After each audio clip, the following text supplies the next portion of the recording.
Just how would you define sincere or sincerity?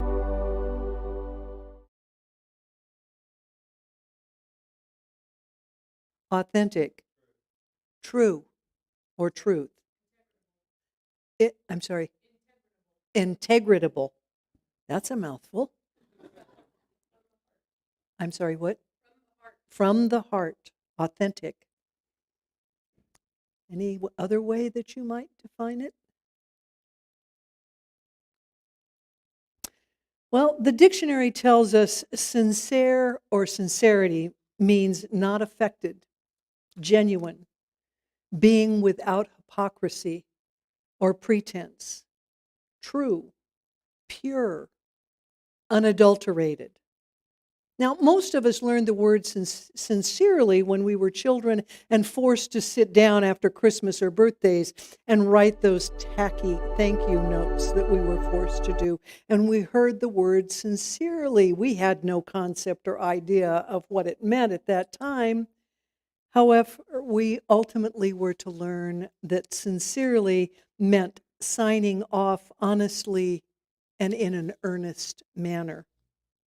Now, during the Italian Renaissance, there were almost a sculptor and a painter on every corner.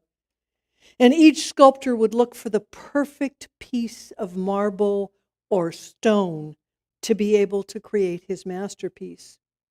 Now, most of us have seen pictures of the Pieta or the David created by Michelangelo to understand the beauty that can come from a large piece of stone or marble.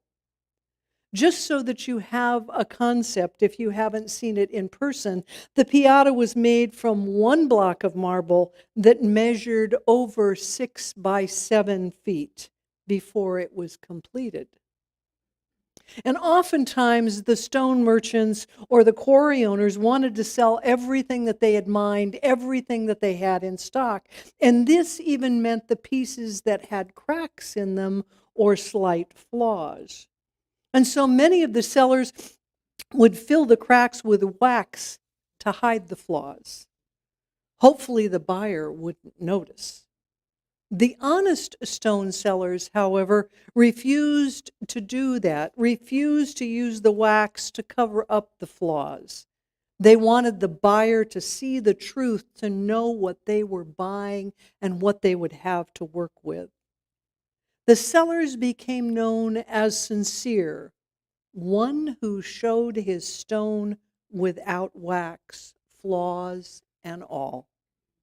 Sincere was actually two Latin words, sin and cere, meaning without sin, and cere, wax. So it meant without wax. A sincere person became known as someone who was honest. It also meant that they were open to hiding their own flaws. So why is sincerity so important to living an authentic life? The ancient Chinese text, The Doctrine of Means, states, given sincerity, there will be enlightenment. To me, that means that when we are honest with ourselves and others about our faults and our challenges, ultimately spiritual enlightenment and transformation happens. In The Exquisite Risk, Daring to Live an Authentic Life, Mark Nepo states, only through a sincere life can we know love and compassion. Only by devoting ourselves to sincerity can we know God. I believe each of us is called to live a life of vulnerability. That means each of us is called to live an authentic life through our vulnerability. We're asked to stop hiding our human flaws. We're guided to be open and broken, to accept our need to alter our journey, and to live our life at a deeper level. It is through the depth of being we discover our ability to be sincere, because we release all of our needs for self-deception. We admit our mistakes. And above all else, we own when we have hurt others and we ask for forgiveness. Martin Luther King often talked about Gandhi. And one time he said, if you ask people in India why is it that Gandhi was able to do what he did in India, they will say they followed him because of his absolute sincerity. Anytime he made a mistake, even in his personal life, or even a decision that he made in the independence struggle, he came out in public and said, I made a mistake. Just imagine today if our government system that would happen if politicians would tell us the truth and were willing to admit when they had made a mistake. What a marvelous day that would be. John Melanchthon says that without vulnerability, there can be no transformations. And isn't that what we are all seeking? At that moment of our last breath, we look back and know that our journey has been completed with authenticity and spiritual transformation. Our willingness to be vulnerable gets us to that place of authenticity and transformation. When we choose to come out of our self-made protective quarries, hardened by hurts and time, and release our broken hearts, we become willing to explore our cracks and human flaws within. We move from moments of hurt and self-rejection and frustration to that level of creation of the sacred within. In Tibetan lore, there is a character known as the spiritual warrior. They face life on earth as one of the continual transformation. The spiritual warrior, however, always has a broken heart. Why? Because it is through the inner cracks that the eternal mysteries of life and the spirit enters. The spirit warrior lives with their cracks and their flaws, and when we choose to fill our cracks and flaws by hiding them, we are letting go of our transition to that place of authenticity. We close down the opening for spiritual death to enter. Ignoring our flaws does not heal them. It just prolongs us from our own spiritual growth. Romans 12:2 in the Bible tells us, do not imitate the way of this world, but be transformed by the renewing of your minds. We renew our minds when we're willing to explore our mental and our emotional flaws. This is part of self-acceptance and spiritual growth. And if we can't accept ourselves, and then how can others accept us? Not too long ago, I was working with a client who would almost before I would complete a sentence, she already had a reply to make. I finally asked her one time, I said, are you conscious of how quickly you respond to my statement or my question? Because I was concerned that maybe what she was doing was rather than listening to me, she was actually figuring out how she was going to reply to me. Why, I had no idea I did that, she said. At our next appointment, she told me how she had shared this with one of her aunts, and the aunt commented, oh, honey, don't worry about that. The whole family does it. We've done it for generations. It was obviously a family trait. Her aunt was giving her an excuse to not listen and to continue with this annoying habit. On the other hand, I was challenging her to look at her crack in the marble surrounding listening and see if she could improve. So many of us use ancestry and heritage as an excuse to not transform or change. Change requires time and effort. It's easier to stay that way, we think. Sincerity is about honesty and truthfulness. It also means that as an individual, we are free from deceit and falsehoods. Just like the stone sellers and the quarry owners who were honest and truthful about the flaws within the stones, we too can be open about our own inner flaws. Truth was so important to Ernest Holmes that he wrote about it 75 times in our Science of Mind text. One of the statements that popped out to me was, as he learns the truth will automatically free him. Holmes is speaking about you and me, and when we recognize and are willing to admit the truth about ourselves, when we do not hide from the truth from others or ourselves, then we are set free. When we live a sincere life, we are more centered. And sometimes our good intentions get all tangled and mangled in our sincerity. Often we are not centered, so we tend to share our love and our feelings as we want to be loved, as we want to be looked at. And whenever I'm working with a couple, I often will suggest they get a copy of the 5 Love Languages by Gary Chapman to learn and understand how their partner wants to be loved.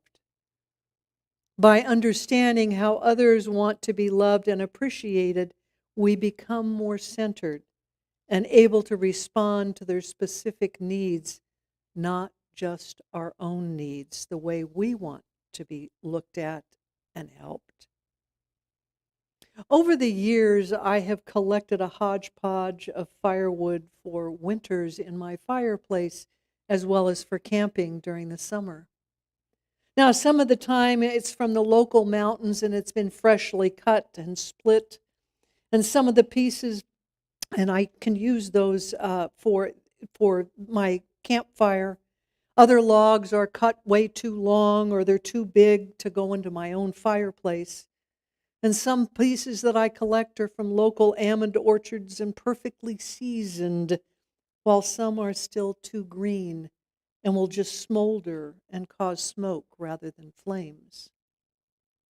Much like carefully picking specific pieces and woods of textures and size for what kind of fire I want and where I want it, we must do the same when we choose to light the inner fire that sends us on our spiritual journey of transformation. Sufi master Hazrat Khan once said, God breaks the heart again and again and again until it stays open.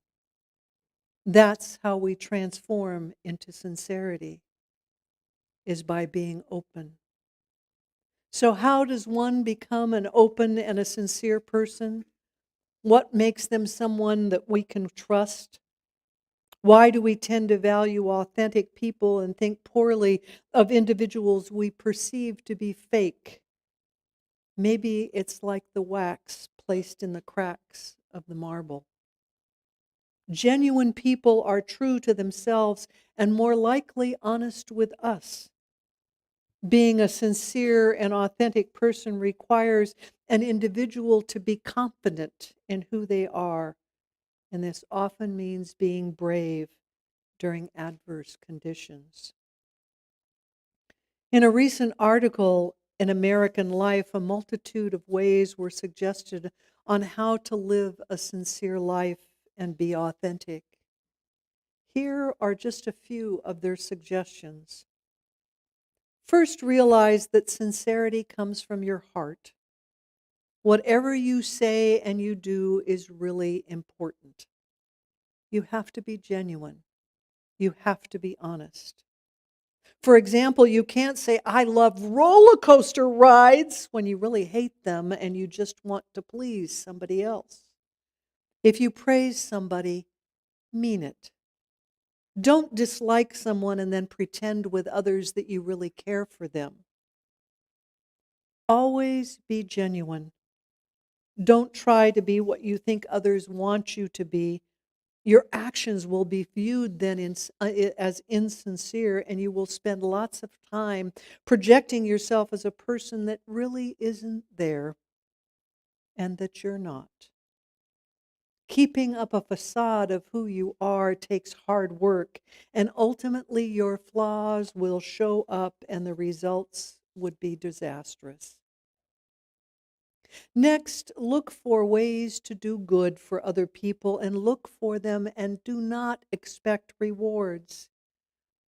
Giving is an act of showing your genuine concern for others. It means showing a sincere interest in people. Be positive. Look for the good in any situation as well as people. Put yourself in the other person's shoes and understand where they come from. When negativity happens to rise up, use positive affirmations to find a more positive side of the situation. One of my favorite things to do is raise and praise them. I raise you, I praise you in the name of love when I'm frustrated with someone. Next, always be truthful. If you're placed in a situation where someone is asking you for your opinion, be conscious of their perspective. Be gentle and kind with your honesty, and stay non-confrontational and calm. Always be more concerned with truth than opinions. My father was known for his honesty, and yet when he gave someone his opinion or belief, it often came across as anger. Now, let me tell you what I think, and he would get a cross look on his face. One day I asked him why he always expressed his opinion in this manner. His response was simple. I want people to know I'm telling them the truth, that I'm honest. It always astonished me since he was one of the kindest and most gentle individuals I have ever known. Stick to your promises. It's very simple. Whether you've made a promise to yourself or someone else, stick to it. Finally, be the same person on the inside as you are on the outside as you are on the inside. Remember that behavior that you do when you think nobody's looking, that's the real you. Be that person always. When we as individuals make that choice to come out of our self-made quarries, to explore our cracks and our flaws, we're moving through times of sorrow and frustration and hurt to create the sacred in our lives. Creating, healing, and self-examination are all about coming to know and love ourselves, flaws and all, without wax, without hiding. We are choosing to let the truth be told and the farbles to be known, so that in our moments of challenge, our authenticity may shine forth in compassion for ourselves and for others. And when the imperfections and flaws show up in your life, celebrate.